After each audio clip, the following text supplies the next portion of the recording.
భద్రాద్రి కొత్తగూడెం జిల్లాలో ఘోర రోడ్డు ప్రమాదం చోటు చేసుకుంది. పూసగూడెం మాదారం అడవి ప్రాంతంలో ప్రయాణిస్తున్న ఒక కారు అదుపు తప్పి రోడ్డు పక్కన ఉన్న చెట్టును కరెంటు స్తంభాన్ని ఢీకొట్టి పల్టీలు కొట్టింది.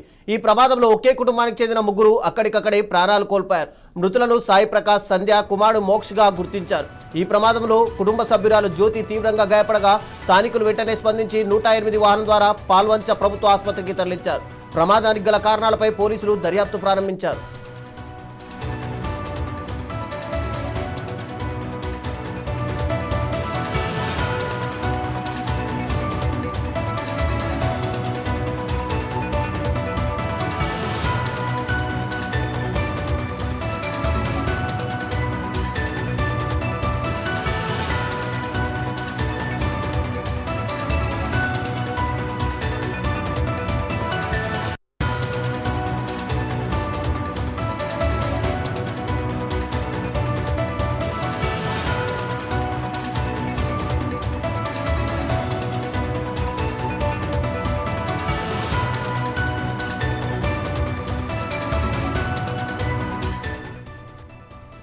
భద్రాద్రి కొత్తగూడెం జిల్లాలో ఘోర రోడ్డు ప్రమాదం చోటు చేసుకుంది. పూసగూడెం మాదారం అడవి ప్రాంతంలో ప్రయాణిస్తున్న ఒక కారు అదుపు తప్పి రోడ్డు పక్కన ఉన్న చెట్టును కరెంటు స్తంభాన్ని ఢీకొని పల్టీలు కొట్టింది.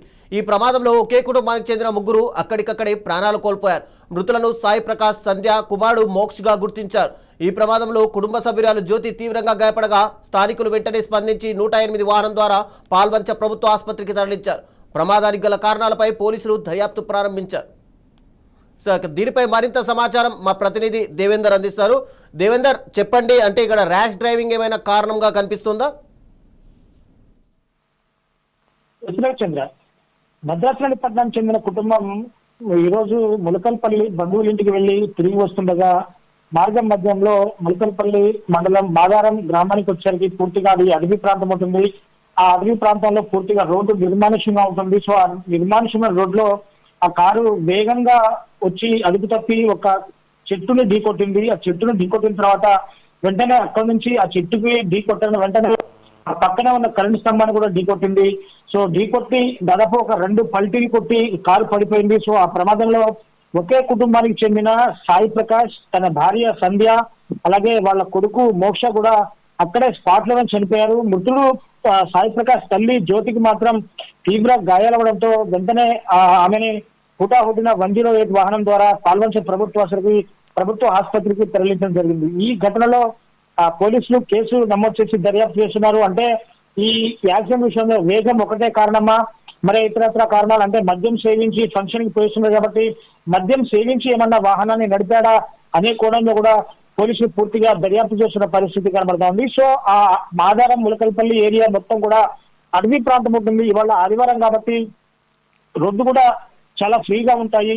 సో ఏ వాహనం లేదు అని చెప్పేసి కూడా వాహనం వేగంగా వచ్చి చెట్టుని ఢీకొట్టిందా లేదా అనే కోణంలో కూడా పోలీసులు పూర్తిగా విచారణ చేస్తున్న పరిస్థితి ఇక్కడ కనబడుతుంది. రవిచంద్ర, ప్రస్తుతం జ్యోతి ఆరోగ్య పరిస్థితి మీద డాక్టర్లు ఏమైనా అప్డేట్ ఇచ్చారా? అక్కడ స్పాట్ లోనే వాళ్ళ కొడుకు, కోడలు, మనవడు ముగ్గురు విగత జీవులుగా పడి ఉండడం చూసి సాయి ప్రకాష్ తల్లి ఎవరైతే జ్యోతి ఉన్నారో తను చాలా ఆవేదన భరితంగా, చాలా కన్నీరు మున్నీరుగా విలిపిస్తున్న పరిస్థితి కనబడతా ఉంది. తన పరిస్థితి కూడా కొంత విషమంగా ఉండడంతో వెంటనే 108 వాహనంలో పాల్వంచ ప్రభుత్వ ఆసుపత్రి కూడా తీసుకెళ్లారు. ప్రభుత్వ ఆసుపత్రిలో తనకు చికిత్స జరుగుతుంది. ఆ చికిత్స జరుగుతున్న టైంలో కూడా వాళ్ళని తలుచుకొని కళ్ళ ముందే తన కొడుకు, కోడలు, మనవడు చనిపోవడానికి కూడా ఆమె జీర్ణించుకోలేకపోతుంది. ఆమె పరిస్థితి కొంత విషమంగా ఉందని చెప్పేసి డాక్టర్లు చేస్తున్నారు. ఆమెకి చికిత్స అందిస్తున్నారు. చికిత్స అనంతరం ఆమె కోలుకునే అవకాశం అయితే అక్కడ కనబడుతుంది. Ravichandra, thank you Devender.